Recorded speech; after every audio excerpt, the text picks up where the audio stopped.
Hey everyone, and welcome to another video. So today what I'm going to be doing is just going over the recent Apple event, just going through all of the products that were actually announced, giving my thoughts on those, and also just detailing which products I'll be purchasing. So I believe they actually kicked off the Apple event with the cheapest iPad available today, so it's mainly just aimed at students. This one doesn't really interest me at all. After that they did move on to the iPad mini. I did briefly consider actually basically just buying one of these, trying it out, maybe gifting it to my daughter or something, just as a gift to use around the house. But I think once I actually looked into the specs and to the memory levels, I'm one of those kind of people who generally tends to need to spec things up, especially memory wise. So storage wise, I always want as much as I can possibly get, just to future-proof the device as much as possible. Hence why that iPad mini would have potentially have been a contender, for the simple reason that it's got the very latest chip. The iPad mini is actually equipped with the A15 chip.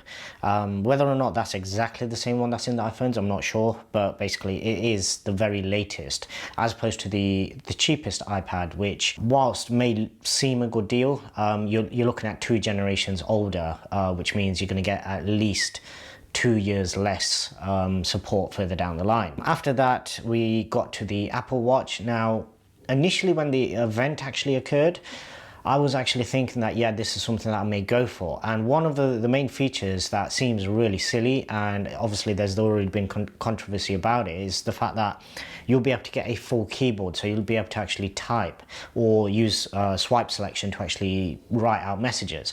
And this seems really silly because basically the whole thing about the watch is they've always restricted those kind of apps because they don't want a keyboard on a display that small. But for me personally, because of how I use the watch, and mainly when I'm at work and being able to reply to messages without having to actually take my phone out of my pocket, that would actually be quite useful. Now, the biggest stumbling block for that is firstly the fact that it's not even available right now, and we don't even have a sort of pre-order date, let alone a release date. And secondly, from what I've read and seen on the website so far, it doesn't look like this particular watch is getting any type of actual spec bump. So yes, the display's been changed, and the look is slightly different. In the keynote, they did mention that the specifications in terms of the sizing is almost exactly the same. So that kind of suggests that either they're speaking literally just about the top glass, which obviously is more rounded now, or the actual casing may have changed by maybe less than a mil or something.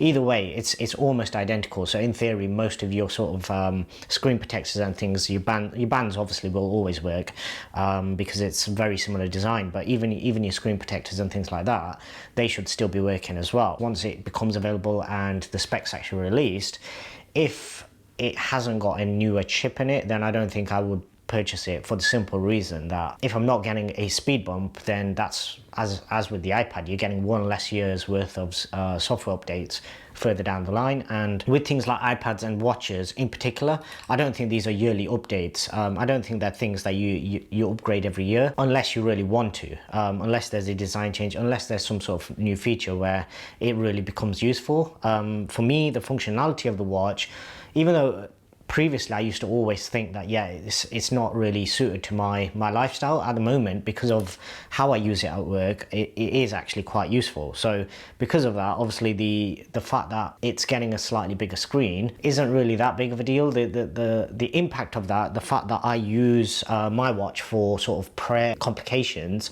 and things like that, the more complications you can get on the screen, the better it would be. But is that worth paying the price for something that is effectively the same thing? Because the battery life, from what they said, was exactly the same. They haven't mentioned any type of chip upgrade, so that suggests that it's literally just the display that's changed, and for me that's not really worth the money. Okay, so coming on to the iPhones, and for me, as most of the viewers will know, and anybody that knows me knows, I'm not a sort of normal iPhone mini or 12 buyer or 13 buyer. I always go for the top spec. I always do it for the simple reason that I want the biggest screen. So then when I'm using it for photos and videos, I have the biggest viewfinder. I also want the biggest battery, and that alone, the two main things that would actually push me to upgrade each year. Not that I really need a reason to, because I normally always upgrade every year anyway. But I think that there's the normal two things I always go for is bigger battery, bigger screen, with the sort of caveat where it's tied into the cameras, because the cameras are always going to get better. This year, obviously, the fact that the screen also comes with ProMotion 120 Hertz, that I think is the biggest impact. The notch thing, yeah, it's nice that they're reducing it. Is it going to make a massive difference? Probably not, because the way I've used my phone down the years, the only time you ever notice it is in video. So when you're actually consuming content. And being completely honest, apart from when I'm watching stuff back, and the odd occasional YouTube video, something like that when I'm out and about, I rarely actually watch anything that I consider really important on my phone. So for example, movies, TV shows, long sporting events. So unless I'm at work and I've got it on just for 5 minutes here and there, it's not something, or in the car when I'm out and about, I wouldn't consume content on the phone itself. That's something where I'd save it for the TV behind me. That I always have to watch on the biggest screen of possible, basically. But the fact that you are getting the smaller notch, the fact that you are getting slightly more real estate in those top corners, are Apple going to give us a battery indication in the top right? I still don't think they will, for the simple reason that Apple don't want basically what I have here, where we have the actual battery percentage on screen. Now I use it through a widget for the simple reason that I use other devices as well. So for example, I'll use my AirPods Max, my watch obviously, so I can keep an eye on that, any battery percentage of that. But Apple don't want you to actually concentrate on your battery percentage. They literally just want you to use your phone without having battery anxiety. And for that reason, I don't think they're going to give you battery percentage in the top right anymore. I don't think that's a feature that would come back, even if they got rid of the notch. I will be upgrading. It's the 13 Pro Max, the 1TB model that I'll be going for. Now, I know what people are going to ask the question, why do you need 1TB? Well, for the simple reason that I want to test out ProRes video, and straight away I know, even before they've announced the specs of what the file size is going to be, I know it's going to be huge file size. But if it is worth it, even if it's for the odd video here and there, I would still like to try it out. And if it does mean that I have to deal with massive file sizes, so be it. Yeah, in terms of colors, out of all the ones that we've actually got listed, Sierra Blue, Silver, Gold and Graphite, I was actually looking at the sort of the black color this year. I would have actually gone for it if it was a matte black color, but once again I'm just tempted by the blue color, the Sierra Blue, and the fact that this one's, it looks from the photos and the videos like it's going to be a more impactful blue. A lot of the times with last year's blue model, most of the time it just looks black, and especially from the front. So one of the things I actually noted in my early review of the 12 Pro Max, because I have both, I have the blue and my wife has the gold one, and with the gold one you can actually see the gold border on the front of the phone. So when you're actually looking at it, no matter whether you have a case on it or not, you can still see that gold border. The problem with the blue was, because the blue is so dark, you can't actually see any of the reflection on the front of the phone. It just looks black. It just looks like it blends into the screen. Whereas what I'm hoping is, because this year's model is slightly lighter, even from the front of the phone you should be able to, when the light catches it right, you should be able to see that slight blue sort of reflection that you get from the super shiny frame that you've got on the stainless steel model. So yeah, in terms of my thoughts on the event as a whole, I think it is underwhelming. For me personally, I knew I was going to get the iPhone anyway, so no matter what they actually announced, and for the most part, the leaks were pretty accurate. Obviously, the leaks that they made about the watch were completely wrong. The iPads, once again, there were things on the iPad side of things that were also completely wrong in terms of thinner, cheapest iPad. The iPad mini were pretty much on par in terms of what the rumors were. Only came out very late, but yeah, it is what it is. I would have preferred the cheapest one, the cheapest iPad, if that one had actually come with a better chip, either an A14 or the A15, then I think it would have been a better buy. But with the A13, I believe it's got in it, I don't think that's a really good deal for somebody like me anyway, who wants to keep these devices, especially iPads, for a very long time. One thing that I did want to just touch on briefly is the whole new cinematic video. So a lot will be made of the cinematic video, but what I had in my mind going into this event was similar to what we got with portrait mode when it first came out. Whenever you have these first generations of these new sort of software sort of implementations, if you like, I'm not expecting them to be good. So I'm not expecting it to be something that I actually use every day. But what it does do is it opens the door, and hopefully 2 or 3 years down the line, it'll get to the point where it's actually good enough to where you can actually make use of it.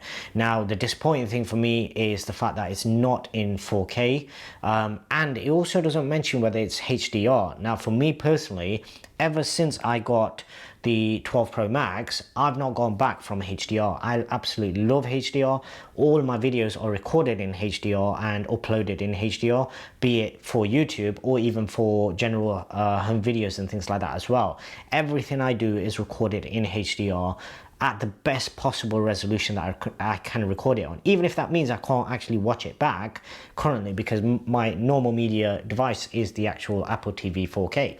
The TV behind me can actually play back the Dolby Vision that the iPhone records, but Apple TV can't, and that includes the 2021 Apple TV 4K as well. But yeah, for me, any feature that comes out, it has to be available in the highest resolutions. Until it gets to that point, I think it will be a little bit of a gimmick.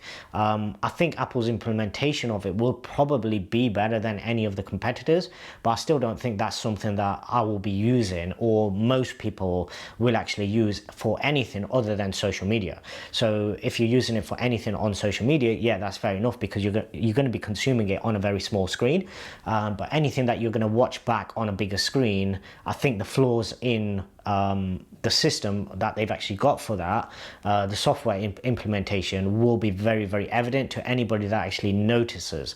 So anybody that actually knows what those features are, the shallow depth of field, the rack focus, all those kind of things, the control of how quickly and how slowly it actually does it, I think they'll actually notice those imperfections, and they'll probably put them off. But this is just the first generation. So what I'm hoping is this just a stepping stone, and somewhere down the line it will get to the point where maybe I won't need this Sony camera anymore. It's unlikely, but if it can do what my Sony can do, or even get close to what my Sony can do, and it's in your pocket and you've got it with you all the time, and it can do it in 4K or 5K or whatever resolution we're working with at that point, and more importantly, it can do it in HDR, then I think at that stage it's something where that will be a feature worth buying a device for.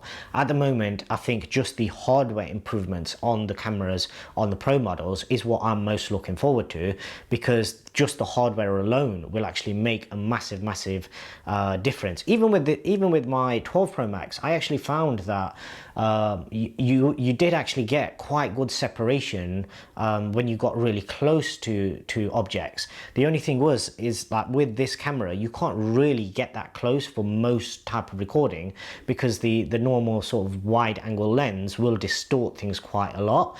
That's why I'm hoping the new lens, the telephoto lens on the 13 Pro Max, will actually give you some of that separation just by the focal length alone. So that's something I'm looking forward to actually trying out as well. As I said, I will be getting it, so I will obviously do comparisons between the 12 Pro Max and the 13 Pro Max. Final thing is obviously battery life, and we all knew it. We all knew that the batteries were going to be getting bigger.